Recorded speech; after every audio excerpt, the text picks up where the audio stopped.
We did a video previously where I showed you how to implement analysis codes on Sage 1, but then a lot of people asked regarding the banking, do you now have to go to each transaction and amend the transaction to include the analysis code? Because I find that many companies have more than one bank account, specifically for different divisions.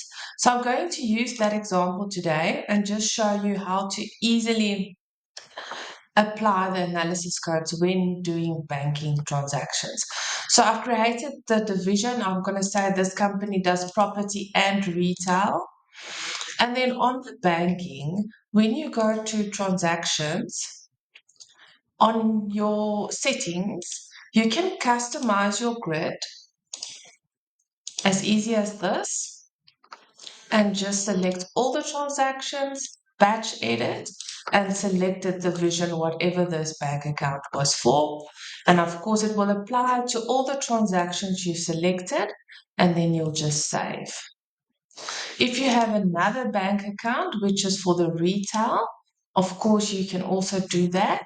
Select all the transactions and then batch edit and change it to retail. Save your changes.